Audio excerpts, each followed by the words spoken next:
au départ, puisque la balle prend en photo. Bien. Ici, on est dans une partie classique, un D4, D5. Je joue au E4, le gambit de Black Mortimer. Je reprends.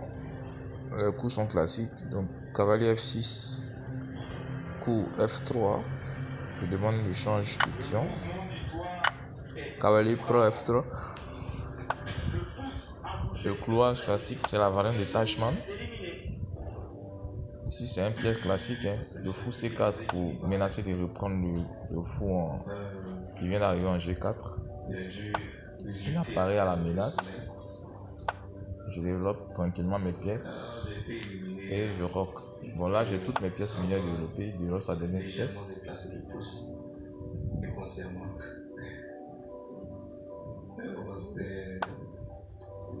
Je défends le pion en D tout en préparant l'invasion de l'aile dame avec des pièces légères comme le cavalier qui vient d'arriver en E2.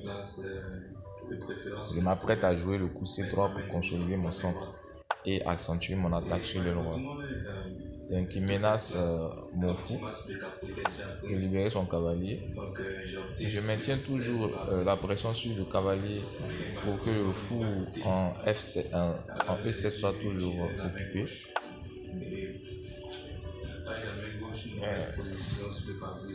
G5, mon fou replie dans une case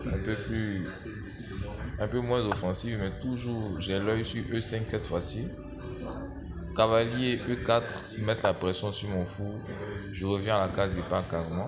Je sais que son cavalier ne pourra pas rester longtemps là parce que mon fou pourra encore revenir. Donc je reviens en E1 et je m'apprête à consolider mon centre. C'est ça mon objectif. Je joue C3. Voilà. Il recycle son fou en G7 pour préparer la poussée F du pion F. Je chasse son fou pour me donner un peu d'air. D'abord. Et là ensuite, il y a un pion en B7 qui est non défendu que j'attaque. Pion en B7 non défendu que j'attaque. Il y a la pression, soit il protège le pion, ou il s'en fout, il continue. Et là, bang! On se retrouve avec une attaque au centre. Clair, parce que le roi adverse est toujours au centre, donc je tente maintenant d'ouvrir le centre. J'ai l'avantage parce que j'ai une batterie dame fou que je peux exploiter sur la diagonale A2 F7.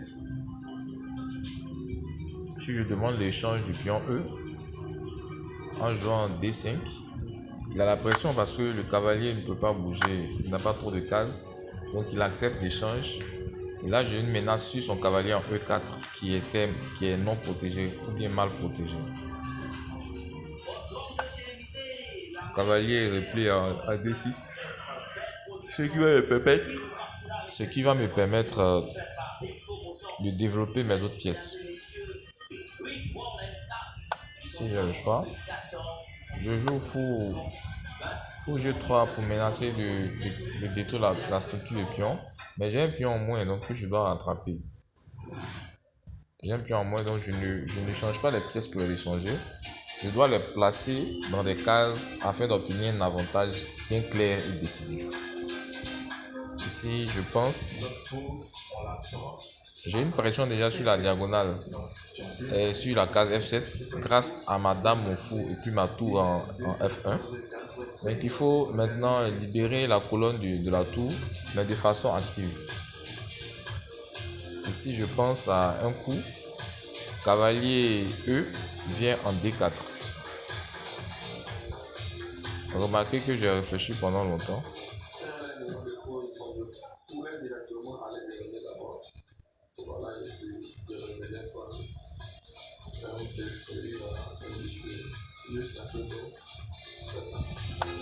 J'ai réfléchi pendant longtemps et cavalier E vient en D4. Qui bien évidemment, pour mettre la pression sur le cavalier en C6, qui lui va venir s'échanger et demander l'échange du fou des cases noires. Si le fou prend cavalier, Eh bien, voilà, les cases noires autour du roi noir sont faibles, donc je pourrais les exploiter. Sachant que je viens d'ouvrir également la diagonale, et la colonne de la tour en F.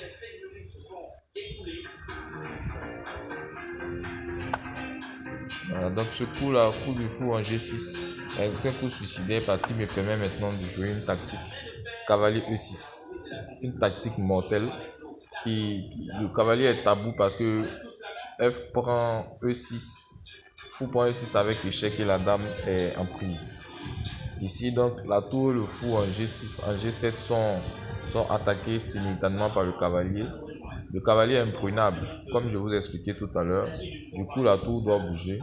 Et finalement, je vais réussir à échanger une pièce très importante qui défendait le roi, le fou des cases noires.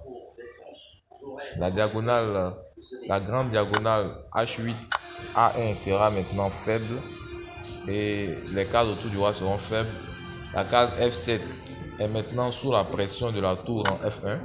Je change tout simplement le dernier défenseur et je récupère mon pion en moins. Si je récupère mon pion en moins.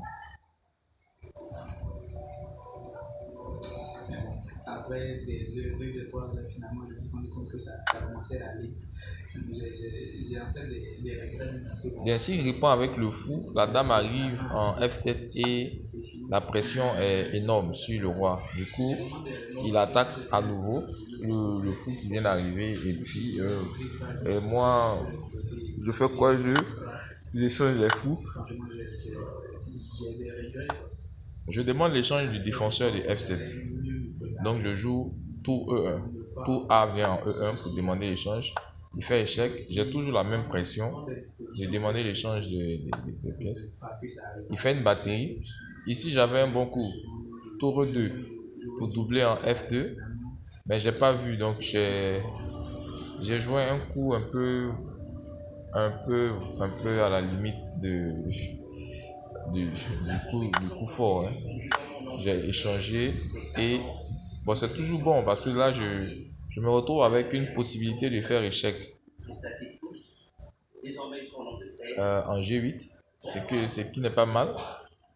Je garde toujours un peu d'activité. Donc, j'ai réfléchi un peu longtemps parce que là, j'avais plus trop de cases actives. Mais j'ai joué un coup quand même qui est conforme à ce que Stockfish aurait proposé. C'est-à-dire donner échec sur la 8e rangée.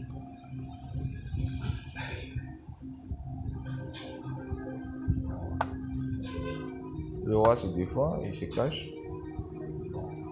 Et ici,